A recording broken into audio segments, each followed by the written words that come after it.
Canon Wars, Episode 10. Canterbury Tales are good fun. That's what I'm going for this time. Strangely enough, we're going to start out with Ovid. Here we are. Spring was the only season that there was, and the warm breath of gentle zephyr stroked flowers that sprang up from the ground unsown. Later, though still untilled, the earth bore grain, and fields unfallowed whitened with their wheat. Now streams of milk, now streams of nectar flowed, and from the green oak golden honey dipped. Zephyr, remember that west wind from mythology? Well, what do we find in the prologue at the very beginning? I'm even going to go read the Middle English.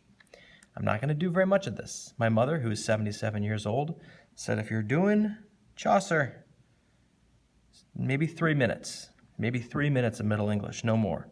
But I want you to realize Zephyrus, the west wind, once again. But what's the idea here? What do we have here? We have the idea that spring was a season and the warm breath brought out. That west wind stroked the flowers and they sprang up from the ground unsown. That's a miracle. That's the miracle of springtime. Well, look where Chaucer starts. See if you can understand. Actually, I'll put it this way, and I'll do it like this. So if you need to read over here back and forth as I read the Middle English, that's cool. That's how this translation works. One that April with his shores sote, the draught of March hath persed to the rote, and bathed every vein in switch liquor, of which virtue engendred is the flour. Van Zephyrus eke with his sweet breath inspired hath in every holt and heath the tendre crops, and the young zone hath in the ram his half a course y run, and smalle fowls maken melodie, that slepen all the night with open ee. So sprinkleth him nature in her courages. Well, gosh darn it, it's the same idea. You know, back in the 90s, we would call that a ripoff. We would say Chaucer ripped off Ovid. Because look, here it is. When April with his sweet showers has pierced the drought of March to the root, and bathed every vein in such moisture as has power to bring forth the flower, when also Zephyrus with his sweet breath has breathed spirit into the tender new shoots in every wood and meadow. It's the same idea, the miracle of springtime. And he chose that. He knew what he was doing. He chose to use that little rip-off section from Ovid to give us a reason for the pilgrimage, a reason for the journey to visit St. Thomas Becket's tomb, the blissful martyr at Canterbury, go on his journey, a company of 29 people. So look at the difference between the Middle English. You can almost read it. You can almost get it. If you know a little bit of German, maybe a little bit of Latin, if you know a little bit of a Latin language, if you know a little Spanish or French, that would help. Well nigh in 20 in a company of sundry folk. Almost everything is the same. Sundry is still a word that we use. Folk, company, 9 and 20. Well, that's how they say the numbers in German. We don't say 9 and 20, we say 29. A company of 29 people, all sorts of people. And that begins the journey. So I'm going to take you through these annotations here. Not taking too long.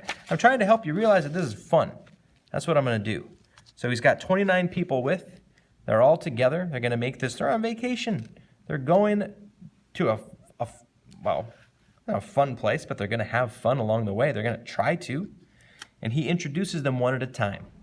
Our study is going to focus on 4 different, very different characters. The first one is the knight. The knight is valiant. He loved chivalry. He's full of courtesy and kindness. But he's also a powerful warrior who's killed many men. 15, no problem. Although he was valiant, he was prudent. He had a good head on his shoulders. He bore himself as meekly as a maiden. Never in all his life had he been rude to anyone at all. And that's the knight. Also along there's a squire, a yeoman, a prioress, is a nun who's in charge of a monastery, a monk. These are priests. There's a monk. There's a friar. I wanted to point out this because if you watched episode 9 carefully, you remembered that I mentioned St. Augustine. Here he is. But here's a here's a little bit different interpretation. So it lets you know how wild and woolly and how open and free these people are, because in describing this monk, he says, "Why should he study and drive himself mad, always poring over a book in the cloister, or work with his hands and labor as St. Augustine ordered?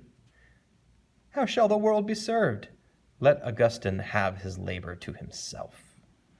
So even though Augustine was respected and powerful, well, he was no longer alive, and his ideas were very powerful. It's not like everybody followed all the rules they were supposed to follow back then, just like today. And there's a lot of that in this poem. A lot of people describing, perfect timing. Here's the miller. Later this week, we'll read the miller's tale. So we started with the knight's tale, and you'll understand in the knight's tale we have got a love triangle, a very elevated, sophisticated, chivalrous, high-class, very pure love triangle. Palamon and Arcite are best friends, cousins.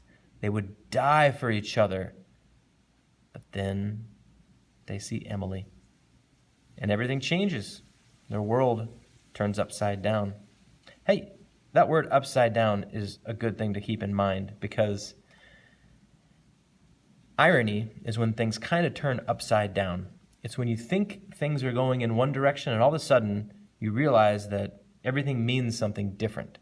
So there's a lot of different types of irony, but generally what you want to look for is where a meaning is reversed. And sometimes that can be very simple, where you see your worst enemy and you go, "Oh, great, it's my favorite person." That's irony, because the meaning is not as it's clearly stated. There's other types of irony. Sometimes irony is revealed in juxtaposition, where juxtaposition is all about the placement right next to. And in the Canterbury Tales, we have the knight's tale, and right next is the miller's tale, which is another love triangle, sort of, but everything is backwards and upside down and twisted and weird, because the miller is not like the knight. The miller is like the opposite of the knight. As good as he is bad. As pure as he is impure. And so the love triangle that involves the characters in the miller's tale doesn't even have 3 people in it. It almost has 4, and then Absalom at the end does something with a hot poker that is not appropriate at all. Emily and Allison couldn't be any more different. Palamon and Arcite couldn't be any more different than John and Nicholas. And so the question is, because remember, Chaucer wrote it. Chaucer wrote the whole thing. He wrote every word spoken by every character. This is not a work of journalism, although he's pretending like he is a journalist who's along on a journey. What does it mean to love? And what is love worth? Is it over here in the knight's tale, or is it over here in the miller's tale? Well, Chaucer's right in the middle, and one of the miracles and the genius of this poem is that he doesn't tell us which one is more true, which one is more valuable, which one should be more respected. He just presents them. And how does he do that? The other 2 tales we're going to be investigating are the Wife of Bath and the Pardoner, but I'll examine those later. For now, here's another irony. This is Chaucer's irony, which I was just alluding to. But first I pray you, by your courtesy, not to interpret it as my vulgarity, even though I speak plainly in this matter, in telling you their words and behavior, even though I give you their exact words. For you know as well as I do that whoever repeats a man's story is obligated to report, as nearly as he can, every word that is within the area he has been charged with, however rudely and broadly he may speak. Otherwise, he would have to falsify his tale, or invent new matter, or find new words. Here's the irony. You listen to that at face value and say, oh, I get that. Oh, yeah. So it's not really your fault. I mean, you're just telling the Millers to, wait a minute. All of these words were written by you, Chaucer. The miller is a character that you invented. The knight is a character that you invented. So what's he doing here? Is he lying? No, he knows that you're smart. He's using irony for what? For humor, as a defense mechanism to let you know how tricky it's going to be for you, the reader, to figure out where you're supposed to stand. What else do we have here? Oh, here's Plato. Plato's right there. So Chaucer read Plato. He read Plato, probably in a Latin translation of Greek. My wit is short. There's another piece of maybe irony, maybe understatement. Is it irony or is it understatement? Well, we don't. That's the interpreter's job. The interpreter finds irony. You find it. If you think it's there, explain why. I think it's irony rather than understatement, because I think Chaucer knew how smart he was. I think he knew how incredibly clever he was in constructing this poem. My wit is short means I'm not very smart, as you get it.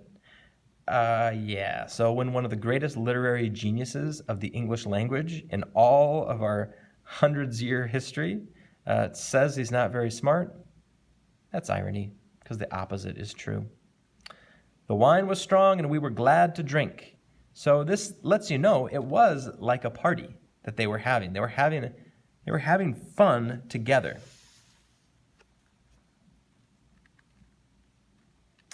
And now the host speaks. So here's some dialogue. So they move into, for the first time, we have some dialogue with the host. The host is not Chaucer. The host is someone who has decided to join their journey because it seems like so much fun. This is the point, to speak shortly and plainly, that each of you, for something to shorten our way with on this trip, shall tell 2 tales. That is, on the way to Canterbury, and on the homeward way, 2 more, about adventures that happened formerly. That's the structure. We've got 29 different characters.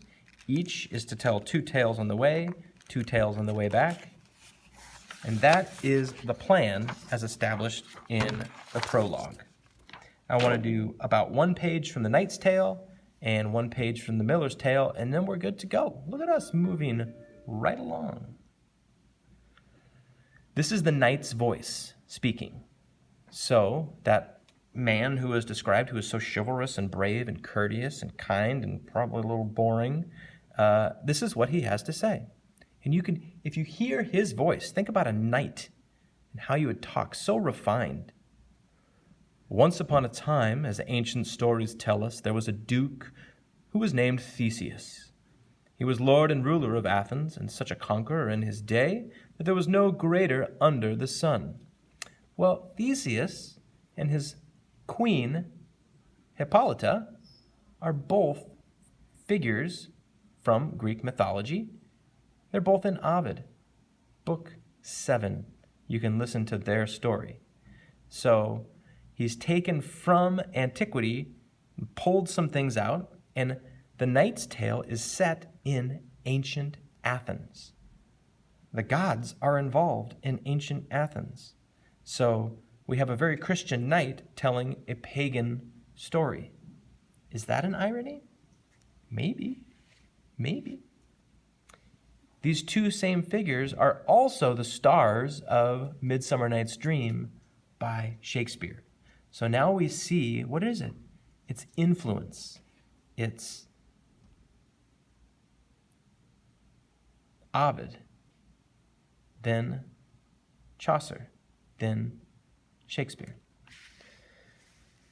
Oh, more irony. Wow. But now I must shun all that matter. So he's getting in these details about who these different characters are and what he's about to tell the story. But then he says, now I must shun all that matter. I have, God knows, a broad field to till, which is a great metaphor for the size of the story he's trying to tell. And the oxen pulling my plow are weak. he extends the metaphor into another line. What are the oxen? That's his brain. That's his ability to tell a story.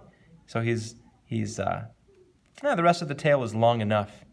Besides, I don't want to hinder. So that he's saying, and he says this many times, I will be brief. I'm not going to go into detail here, but the irony is that this is by far the longest story in Canterbury Tales. And the whole thing was really stolen from Boccaccio, who was a writer of the Italian Renaissance, who stole something from Sophocles as a way to begin the tale.